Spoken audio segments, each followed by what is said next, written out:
I am confident that as Canadians see these measures happening, they will start being more optimistic.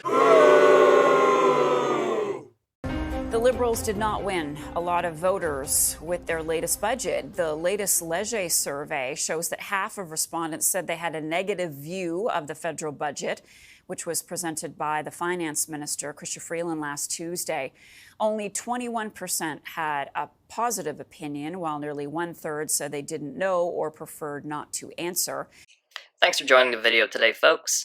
So, Justin Trudeau has released his 24-25 fiscal budget, really hoping that it was going to turn around public opinion on himself and the Liberal Party, with polling showing that the Conservatives currently hold a majority if the election were held today, and it's been a consistent like this for the past few months, with the Conservatives sitting in the 206 to 210 range. So what we're going to do is take a look at a couple different news coverage pieces covering the negative press and negative polling on the new federal budget.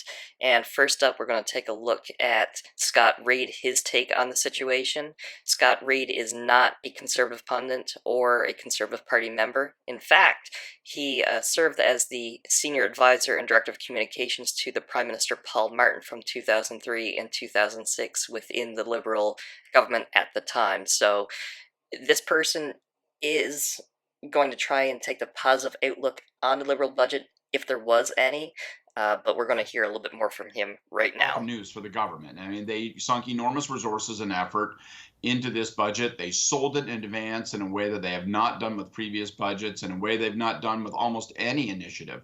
2 weeks of daily news conferences, very much a campaign style orientation, trying to grab a hold of the camera, seize the microphone, take control of the public conversation.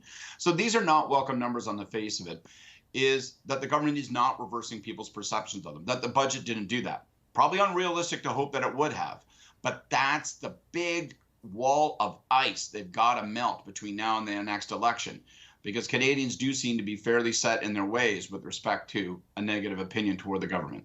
So this really is the major death blow, if you would, for Justin Trudeau and his Liberal government going into the next election. Public opinion is not switching, not changing, no matter what they're throwing at people, at the news. People are really fed up with his government and looking for change, so that's really looking good for all of us non-Justin Trudeau fans going into the next election cycle. Next up, we have Vasi Kapelos with CTV News. She does some great work, holds some great interviews, really holds politicians accountable. Really suggest you check out some interviews by her.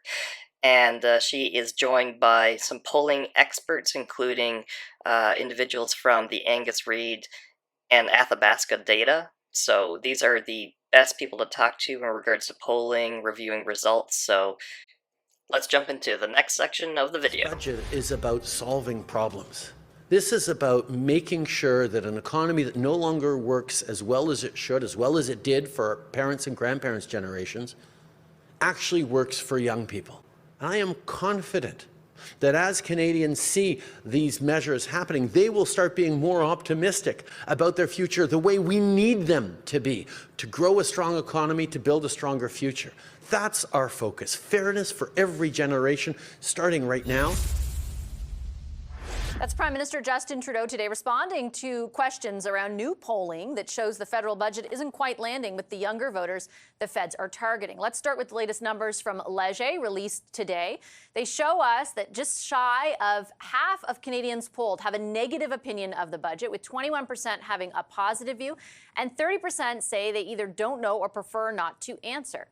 There's also new numbers out today from the Angus Reid Institute that show the budget has yet to move the needle for the government. Voters between the ages of 18 and 34 were polled about their vote intention, and 37% are decided or leaning towards the Conservatives, 36% for the NDP, and just 12% for the Liberals. For those between 35 and 54 years of age, there's 47% support for the Tories and 19% respectively for the Liberals and the NDP. Meanwhile, the latest poll from Abacus data that was conducted just before the federal budget shows there was no movement for the Liberals after a slew of pre-budget announcements. If an election were held today, 43% of those polled would vote Conservative, with the Liberals at 23% and the NDP at 18%.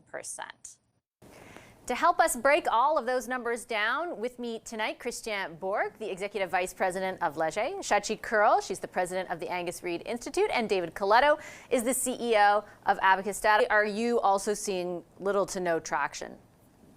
Yeah, there's very little silver lining in anything. I mean, the one, if you're a liberal watching this and you're like, is there anything, guys? Give me something. It's that of those that are 18 to 39 in our survey, 18 to 30, sorry, we've seen a 10-point drop in disapproval of the federal government during this period, but not an increase in approval. So younger people are just saying, I'm less likely to dislike you, but I haven't seen anything that's going to make me say good things about you. So that's as good as it gets. And I think it's about what everyone has said here, is that it doesn't matter if I like individual policies. I think an increasing number of Canadians are just convinced that the government, and in particular the Prime Minister, has run its course. And nothing is going to change them of that, I think, unless some of the bigger things change, which is the person at the top. But ultimately, there reaches a tipping point in the lifespan of a government where people just cross their arms, they close their ears, they put on their noise-canceling headphones, and they're just tuned out. No matter what you do, no matter what you say. We're into hockey playoffs. I always think of Canucks goalie Kirk McLean standing on his head. Maybe, if the Prime Minister stood on his head, that would get people's attention, but he does that anyway because he does the yoga, so I'm not sure that would work out. And your numbers, Shachi, underscore that as well, in particular when you take into account the views of the leaders themselves. I think that today your poll showed that Pierre Poilievre is viewed more positively among Gen Z adults than Trudeau, 29 to 17%, and higher favorability than Trudeau's approval among younger and older millennials. Yeah, and it's also the fact that Trudeau is being squeezed from both ends when it comes to how millennials and older Gen Zs see the Prime Minister. This also represents a bit of an opportunity for the NDP and for Jagmeet Singh if they decide to ever get out of the business of supporting Liberal budgets. Jagmeet Singh may find that there's an opportunity to almost subsume the Liberals as the left of centre party, almost a return to the Tom Mulcair era of the NDP, potentially even in a second place situation, because you got to look at the gender split on those 18 to 34-year-olds or those under 43-year-olds, where young men are tracking and trending in really significant numbers, as Christian just pointed out, to Pierre Poilievre. It's women who are more inclined to split and abandon the Liberals for the NDP at that age. And so, again, you see the potential of the hollowing out, the winnowing out of the relevance of the Liberal Party among voters, especially among younger voters. And what does that portend for a next election? Right now, in most Canadians' eyes, the federal government and the Prime Minister are the reason, or at least a big part of the reason, why they find themselves in a place where they feel uncomfortable or anxious.